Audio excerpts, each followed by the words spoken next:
Porque, claro, no fuiste alumna de la persona que tengo aquí a mi lado en el plató. Va a ser por eso, que no recuerda su nombre. Si no, lo hubiese recordado rápidamente. Bueno, tengo aquí a mi lado a la persona que se ha llevado este galardón. Este galardón recientemente, tan reciente como que fue el pasado día 9 de mayo. Es un galardón que entrega la CODAPA y ha recaído en manos de un profesor almeriense. Se llama Alberto Romero. No es el primer galardón que recibe, porque ya lleva algunos. No sé la vitrina cómo la tiene. En fin, luego nos contará dónde los va guardando, dónde los va coleccionando. Pero la verdad es que dice mucho de su dedicación y de su profesionalidad y de su cariño y amor por esta profesión. Alberto, ¿cómo estás? Buenas tardes. Pues buenas tardes, Alfredo. Encantado de que me hayas invitado aquí a tu casa. Bienvenido. Muchas gracias, bien hallado. Y enhorabuena. Pues sí, la verdad que ha sido algo que no me podía esperar en ningún momento. Ya, claro, seguro. No, te lo digo en serio, sobre todo porque es verdad que ahora llevo un par de cursos que estoy alejado de las aulas como tal, porque estoy desarrollando mi labor como de otra manera, es decir, en el ámbito educativo, pero no dentro del aula directo con el alumnado. Entonces era como algo que dices, es verdad que he estado sembrando durante muchos años, pero tampoco, cuando siembras, tampoco realmente en educación tampoco esperas que te den ningún reconocimiento. Simplemente el hecho de tener al alumnado que efectivamente a final de curso te agradece el tiempo que le has dedicado, incluso años después te lo encuentras, pues, por ejemplo en mi caso, claro, en el hospital, en el centro de salud, dices, Alberto, es que no me acuerdo todavía de aquello que me enseñaste. Ese es realmente el premio que yo me llevo como docente. Tienes que salir más, si solamente te lo encuentras en el hospital o en el centro de salud, chungo eso, ¿eh? Hay más sitios donde poder encontrarse la gente. Te he dicho enhorabuena, pero no sé si darte también el pésame, porque madre mía, cómo pesa esto, ¿eh? Sí que pesa. Es verdad que cuando lo vi allí en Granada, cuando nos lo dieron en la mesa, no era consciente de cuando, en este caso, la presidenta de la CODAPA me lo entregó, que dije, Marina, madre mía, cómo pesa esto. Sí que pesa. Ahí está, imagino que un orgullo, ¿no? Pues la verdad es que sí, sobre todo porque viene de una parte fundamental de la escuela, y sobre todo de la escuela pública, como son las familias. Claro. Y más en mi etapa educativa, como es la formación profesional, que siempre pensamos como que la familia ya no tiene que estar tan presente dentro de la formación profesional. Y tuve la oportunidad hace un par de cursos de estar en uno de los congresos de CODAPA dedicado exclusivamente a la formación profesional, debido a todo el cambio normativo que hemos sufrido, ¿no? Y cómo ha cambiado la FP en estos 2 últimos años, y me di cuenta las ganas que tenían las familias, primero, de aprender de la formación profesional y de participar de la formación profesional. Sí, y la verdad que me fui muy satisfecho ese fin de semana en Córdoba, porque dije, es cierto que muchas veces desde los centros educativos no caemos en eso, porque como ya es una enseñanza post obligatoria, pues decimos, bueno, en realidad ya las familias no pintan aquí absolutamente nada, pero se implican igualmente en la educación de su hijo y de su hija, porque le interesa el futuro de su hijo y de su hija, sobre todo de cara a cuál va a ser su inserción laboral. El premio, lo hemos dicho antes, es en la categoría de personas y entidades defensoras de la educación pública. Algo que se ajusta muy bien a tu perfil. Pues la verdad es que sí. A ver, quien me conoce, y lo dije el sábado allí en Granada, soy un fiel defensor de la escuela pública y de la FP pública. Es verdad que ahí en ese momento se despertó como un aplauso, ¿no?, entre el público, porque sí que creo en la importancia de que nuestra administración invierta en la formación profesional, sobre todo porque es verdad que siempre hemos tenido en cuenta la formación profesional, o se ha tenido esa mala visión de una enseñanza para aquellas personas que no querían estudiar, que no servían para estudiar, y por suerte desde unos años a esta parte estamos prestigiando, y quien lo está prestigiando son los docentes que se dejan el cobre todos los días en el aula, y sobre todo también últimamente, y en estos 2 últimos años sobre todo, las empresas. Eso decía el empresariado, ¿no? O sea, sin las empresas no podríamos hacer absolutamente nada, sobre todo con este cambio normativo sería inviable. Claro, porque estamos creando muchos influencers y muchos técnicos superiores, pero falta técnicos que realmente realicen esas profesiones de siempre. Efectivamente, mira, y por eso te decía antes, cuando que llevo estos 2 años un poco alejado de la aula, ahora estoy trabajando como dinamizador de formación profesional dual. Formo parte de una red que se ha creado en Andalucía en estos 2 últimos años, y sobre todo una de nuestras funciones, tenemos varias, pero una de ellas es crear esas sinergias entre los centros educativos y las empresas.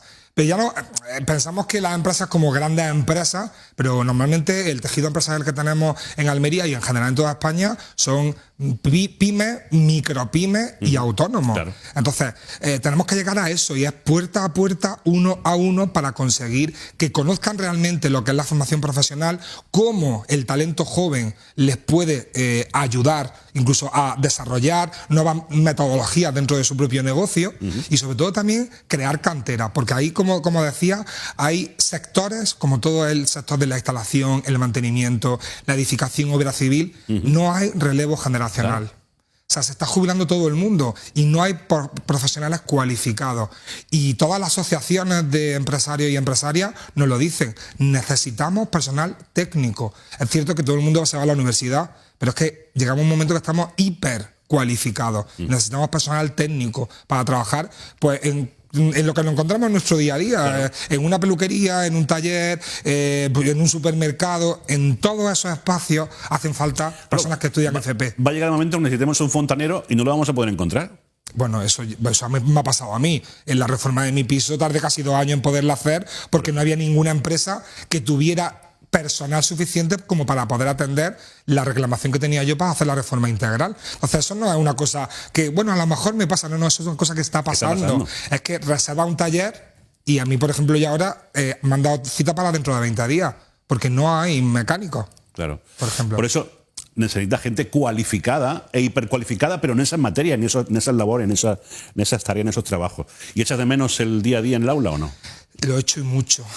Por eso, mira, una de nuestras funciones es la de crear esas sinergias con los centros y las empresas, incluso ayudar a repartir puestos formativos entre los centros educativos, pero también tenemos una función que, de hecho, por ejemplo, hoy mismo, ¿no? Ayer y hoy he estado haciendo difusión de la FP con el alumnado de cuarto de la ESO, de primero y segundo de bachillerato, precisamente ayer, por ejemplo, en el IES Villa de Vícar y hoy en el IES Fuente Nueva de Ejido. O sea, entonces, en el momento que yo entro, me hace conectarme de nuevo con el docente que sigo siendo. Claro. Me refiero, yo aunque esté ahora aquí no dejo de ser docente y defiendo la formación profesional y siempre, como digo, pública, allá donde voy. Y la gente que me conoce sabe que es así siempre. Así que si no pasa nada, casi seguro en septiembre estaré de vuelta en la aula. Bien. Y cuando entres a esas aulas a contar lo que es la FP, ya, bueno, pues a contar las salidas que tiene y demás, ¿cómo reacciona el alumnado? ¿Cómo mira el alumnado a la FP? Pues mira, el alumnado, por suerte, cada vez está más concienciado en que tienen una salida profesional directa estudiando formación profesional y que no le va a impedir ir a la universidad el hecho de decidir comenzar haciendo un grado medio, por ejemplo. Porque una de las cosas que explicamos es que al final, para llegar a la universidad tenemos diferentes vías. Una de ellas es hacer bachillerato, pero también es igual de válido hacer un ciclo formativo de grado medio, posteriormente hacer un grado superior y luego, si queremos, podemos acceder a la universidad. Y esto contando que ya en ese camino nos hemos cualificado en 2 profesiones diferentes. Por tanto, vamos a tener la opción de poder trabajar y si queremos compaginarlo con el estudio universitario, por ejemplo, en la UNED, que lo podemos hacer a distancia, podemos seguir formándonos sin ningún tipo de problema. Oye, qué bien. Pero bueno, no hemos venido a hablar no hemos venido a calentar la cabeza con la FP, que también podríamos hacerlo, de hecho es un tema muy interesante. Hemos venido a conocerte más y a saber cómo eres como maestro. ¿Qué se están perdiendo ahora mismo los alumnos que no te tienen como maestro? Bueno, es verdad que yo en mi biografía en redes siempre pongo que soy profesor, porque a lo que me dedico, teatrero, porque lo soy mucho, y enfermero, que fue lo que realmente yo estudié en su momento, ¿no? Entonces es cierto que yo ahora veo al Alberto del curso 2007-2008, que fue cuando comencé a dar clase en Marbella, en el IES Victoria Kent, y yo digo, Alberto, madre mía, qué mal va de esta manera. Porque ¿qué hice yo en ese momento? Lo que de alguna manera quise imitar lo que yo había vivido durante mi etapa educativa. Pero claro, la realidad es que de esa manera no conectas con el alumnado, ni el aprendizaje que va a tener el alumnado va a ser significativo. ¿Qué ocurre? Desde 2007-2008, es cierto que yo con mi formación universitaria no tenía una formación pedagógica. Eso ¿cómo lo he conseguido? Con el tiempo. He ido formándome, haciendo máster, en este caso en evaluación, en atención a necesidades educativas especiales, haciendo incluso de manera autodidacta, aprendiendo otras cosas y sobre todo compartiendo con otros compañeros y compañeras. Ese aprendizaje horizontal que tenemos entre compañeros es fundamental también para decir: no copio, sino que replico lo que tú estás haciendo a ver si a mí en mi aula me funciona. Y de esa manera, poco a poco, vamos introduciendo pequeñas píldoras de metodologías distintas y vemos si realmente funciona con nuestro grupo o no. Al final también esto es un poco ensayo-error. No estamos aquí en un laboratorio, pero sí que de repente puede ser que este año no haya sido genial el hecho de utilizar una metodología concreta con ese alumnado, pero el año siguiente los humanos somos únicos. Claro. Por tanto, puede ser que a lo mejor no funcione de la misma forma como lo hicimos el año anterior. Entonces, ¿qué tenemos que hacer nosotros? Darle la vuelta y ver qué es realmente lo que conecta. Y sobre todo, muy importante, ver cuál es el centro de interés de nuestro alumnado. A nosotros nos puede interesar muchísimo una cosa y queremos que a pies juntillas nos sigan, pero si no conectamos con su interés, difícil lo vamos a tener que nos sigan, por muy novedosa que sea la metodología, por mucho que metamos ludificación, gamificación y todas las gamificaciones que tú quieras del mundo. ¿Y utilizas esa herramienta? ¿Utilizas la ludificación, la gamificación? Sí, de hecho... La teatralización. Bueno, la teatralización, eso desde siempre, ¿no? Y sobre todo en mi familia profesional como en la sanidad, que el tema del roleplay es muy común, ¿no? Para ver situaciones en las que nos metemos y vemos cómo actuamos, ¿no? Entonces, pero sí que es cierto que las metodologías activas están muy presentes. Y metodología activa siempre pensamos, ahora en la era tecnológica, la necesidad de tener que utilizar también métodos tecnológicos. Se puede hacer metodología activa sin necesidad de utilizar nuevas, en este caso ni ordenadores, ni móviles, ni nada. Entonces, la gamificación, tendríamos que profundizar un poco más en la materia. Bueno, y aquí tenéis pues a un colaborador que habla muchísimo del juego, ¿vale? Entonces, es muy diferente ludificar que gamificar. Es decir, podemos utilizar un juego para, de alguna manera, pues crear dinámicas dentro de clase, pero la gamificación siempre va a ir con un objetivo concreto, metodológico y de aprendizaje. No es jugar por jugar. ¿Vale? Es decir, vamos a utilizar elementos del juego, pero en un entorno no lúdico. Es decir, tú normalmente en clase no vamos a divertirnos. Normalmente la idea es en clase voy a estudiar. Pero si de repente le metes una chispita a lo que estás haciendo... ¿Por qué no puedes aprender divirtiéndote? Sí, se puede. Y me hace mucha gracia porque, mira, hace un tiempo, cuando yo trabajaba en Huelva, había una... ¿Te has recorrido Andalucía, chiquillo? Sí, de punta a punta, sí. Una compañera le decía a mis alumnos, les decía, claro, como con Alberto estáis todo el día jugando, yo decía... ¿Qué visión tiene realmente de lo que estoy haciendo yo con ellos? En este caso era un proyecto que se llamaba Master Diet, que en este caso yo siguiendo un poco a Isaac Pérez, que es un profe de la Universidad de Granada de Educación Física, hice en este caso una gamificación, es decir, me inspiré en un programa de televisión que todo el mundo conoce, como es MasterChef, y me lo llevé al mundo de la dietética. Es decir, conseguí que un módulo que era muy árido, que eran 12 horas semanales escuchándome a mí soltando un sermón, pues lo incluí buscando el Master Diet España. Entonces hacíamos pruebas semanales, hacíamos pruebas de exteriores. Es decir, ¿qué ocurre? Los metí en una dinámica que sigan haciendo lo mismo que hubiésemos hecho de otra forma, pero más divertido. Y, muy importante, sin la competición, porque nunca vieron la clasificación de puntos. Fueron descubridores de esa clasificación final el último día en la gala final. ¡Ostras! Qué divertido. Sí. Me estabas diciendo a mí jugar a eso. Sí, señor. Oye, qué bien. Y sobre todo porque pone de manifiesto aquello que decían, aquello de la letra con sangre entra. Eso no llevaba nada. No llevaba a ninguna parte. La verdad que no. Sobre todo, al final, te das cuenta que sobre todo cuando pones en el centro de todo al alumnado, ellos mismos y ellas mismas disfrutan incluso del proceso de aprendizaje. Cuando de repente no contamos con ellos para nada, simplemente los tenemos allí como elementos decorativos y simplemente están como oyentes de algo que puede o no interesarles, pero cuando tú les haces partícipes, cuando además tú les motivas para que investiguen y que descubran realmente lo que les estás preguntando, y sobre todo ahora con este cambio normativo en FP hay una cosa que se llama el aprendizaje basado en retos. Le ponemos un reto y tienen que solucionarlo. No hay una única solución. Es decir, ese reto se va a poder solventar de diversas maneras. Y ahí también está el enriquecimiento entre uno y otro dentro del aula, en el que para llegar a una solución vamos a poder llegar de diferentes formas. Y todas iguales de válidas. Lo que se está perdiendo la política contigo. No, bueno. No, sí, porque lo explicas muy bien y se nota que lo llevas con pasión. Y en esto de la educación hace falta ese tipo de perfiles como el tuyo, ¿no?